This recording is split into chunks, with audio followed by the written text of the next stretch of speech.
So these past couple of weeks in the world of the ARK community has been full of ups and downs. I mean, that's usually the case in it normally anyway. But you know, we had the launch of Unreal Engine 5.5. We had the launch of Ragnarok Ascended, which actually has been perceived as the best DLC that ARK has done in such a long time, probably because it was actually built in 5.5.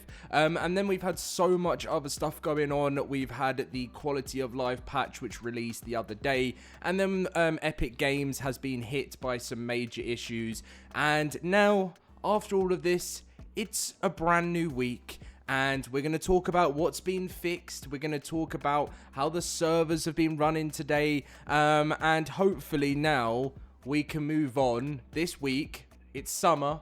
Everyone enjoy the sun, and let's try and hope no more issues going to come our way.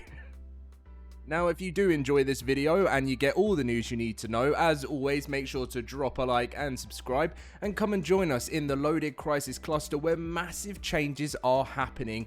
The link to our Discord is down below if you want to come and join. They're completely free as always. Lots is changing, ping is improving, and we're getting there, guys. It's good news. Right, so this was the patch. Obviously, we're not going to go through this whole patch because we went through it a couple of days ago. But obviously, it caused a few issues. Summer Bash has caused a couple of issues too. A few lag issues and that kind of thing. As always, Club ARK received a summer makeover. But overall, I think a lot of people have been very happy with the, the kind of like new quality of life stuff that's come with the patch. But a lot of people did say when this patch had dropped, they'd start experiencing a bit more of a drop in frames and actual performance. So obviously you guys can let me know down in the comment section down below if you are experiencing this too, because obviously if you are, I can favorite it, and obviously top comments are very important in these kind of videos to be able to get that to Studio Wildcard. Now, something which has been going on for the last couple of days, which we've talked about, is Epic Games apparently had been going through some serious potential cyber attacks. Now, I don't know if this is 100% the case, but I did see a lot of you commenting on it in my comment section down below. And constantly, Studio Wildcard dev teams have been saying, hey survivors, Epic Games Service is currently experiencing an outage which is impacting the ability to join servers and resulting in unknown error / unable to join, content failed to load, and issues with server listing. The team is monitoring, and we hope to have this issue resolved quickly, and the status of this outage can be monitored on the Epic status page here.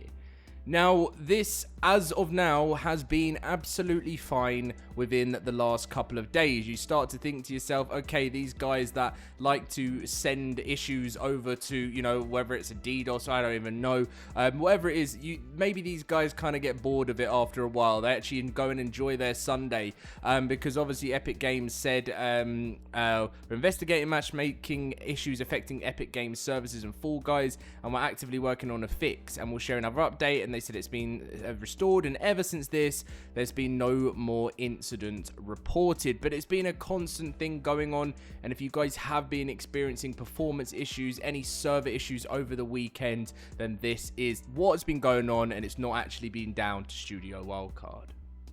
Now, this is actually a question that a lot of people talk about, and I've talked about it in past videos before, but Dolly's actually gone really in depth to this, and I'm kind of glad because then I can show it to you guys. But someone said, why are the exploits that get patched ever named, or do they never have details for what got patched? So when they say, like when I go through patch notes or something and they say fix an exploit, but they don't actually go into detail on it. Well, Dolly actually went into detail here, and she said, it's typically best practice not to disclose details of exploit fixes publicly. Doing so may advertently help bad faith actors exploit the game.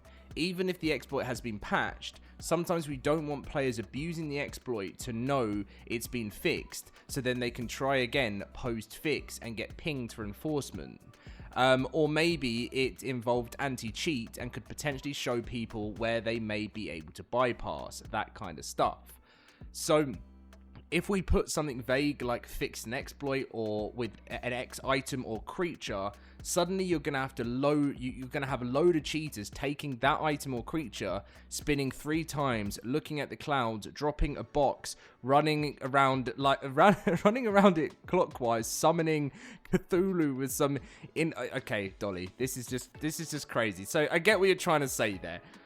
What she's basically saying is, if you don't actually specify, that actually just blew my mind trying to actually read that there, but what she was just saying pretty much is, if they don't mention what this issue or exploit is when they fix it, then it's gonna, when like cheaters out there are like thinking what's being fixed, they're gonna have to test about 40,000 fixes and exploits that they may be using until they want to realize what the actual one that has been fixed is, to try and bypass it or something.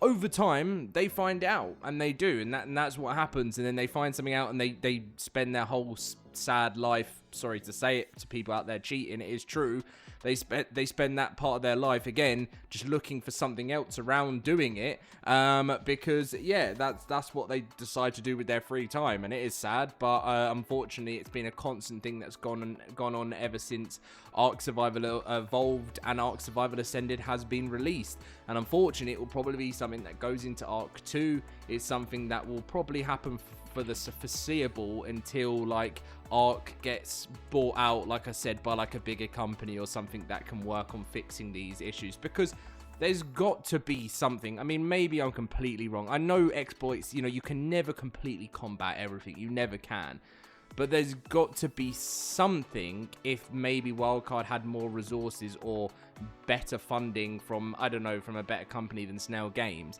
there's got to be something that one day can happen in the future. I don't know when. Maybe when ARK 2 launches or whatever. It's an Xbox exclusive anyway. They've got close ties to Microsoft or whatever. Maybe something like that happens in the future, and then we truly will start to see some proper TLC for these kind of issues.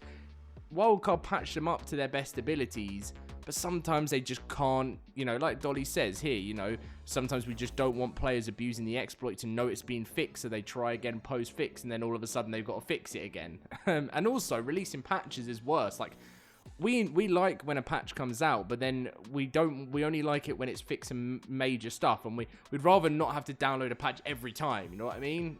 Hopefully that's got my point across. So I've got some final things to talk about. One of the first ones being, have you gone and seen Jurassic World Rebirth, and what do you think of it? Obviously, another reason why I'm bringing it up is because at some point very soon, I'm hoping it'll be in this crunch, but it might be a long way away, who knows, but I'd love to see it in this crunch. Will Studio Wildcard finally announce that they're doing something with Jurassic World? I'm sorry, it needs to happen. You know, people have seen the Aquatica trailer, you know, the Snail Games Aquatica trailer coming before the Rebirth film in the US. I didn't see it in the UK. I don't think that they like paid for it to be showing in trailers in the UK, but apparently in the US it was. Let me know if you saw it. But is there going to be a chance that this is going to be the collab? And also, again, as I said, what were your thoughts on the film? Because obviously no spoilers from my side here, but I actually liked it. And do I believe that the storyline kind of went a bit weird sometimes? Yes.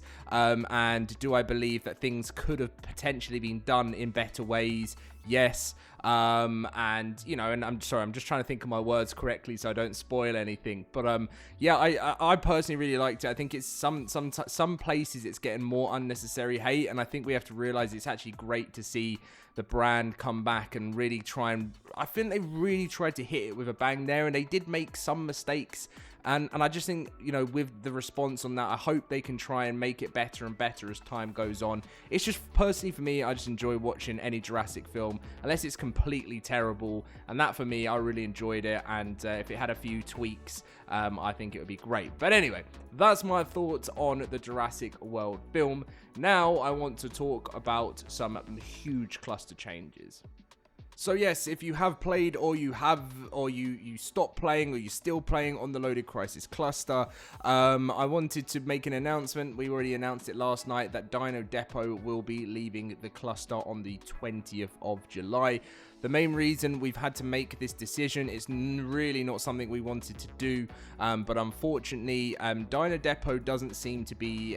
It's an amazing mod. Like, seriously, all credits to the owner who actually created Dino Depot. I'm in their Discord, and but unfortunately, when it comes to actually having Dino Depot on a large scaled cluster, it's caused us many issues, to the point where it's actually damaged our sort of player count because people were frustrated because of the ping, and we just had to think to ourselves, we noticed loads of people were really upset when we made the announcement we had to get rid of it, but unfortunately I had to look at things and be like, what does a cluster want more in a thing, you know, in a cluster? Performance or mods? And you want performance. And as much as it was really awesome, we loved you guys using the dino balls, we loved you guys using everything, as time was going on, we were just realizing how much data was being used because of this mod. And unfortunately, so many dinos are being stored away, and you have to realize how much that takes to toll on a server. We've made some changes, we found some temporary fixes, and it just became to a point where it's just not healthy anymore to be able to do these temporary fixes. Like, you need someone active, like, 24/7. It's like you would need to create an AI bot to deal with it, and it just got to a point where it wasn't feasible anymore. So we've given people like 13 more days, well, it was 2 weeks from yesterday, to pretty much tidy up everything, take all your dinos out of dino balls, move them over to cryos. We'll be giving free cryopods to people as well, and obviously it's a shame, but we want to work for. We've got Valguero coming next, and then obviously Lost Colony in December, and we want to make sure that these two launches are very smooth. We had such a crazy amount of a player count when Rag first launched, and we saw it probably cut in half because of the issues with just Dino Depot couldn't deal with that amount of data coming through. So we felt really disappointed about that. And, you know, as a new cluster, we're still learning, and you know, with mods, we've learned massively that we just have to be seriously careful with certain mods that we want to run when we've got a large scale cluster. So yeah, lots of things to learn. Again, I'm very sorry to anyone that's going to miss the mod.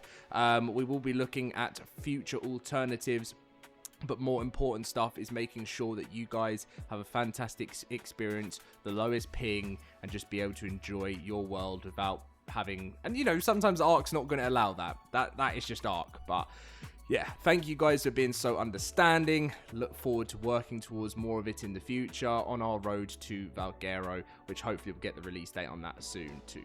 See you guys in my next video.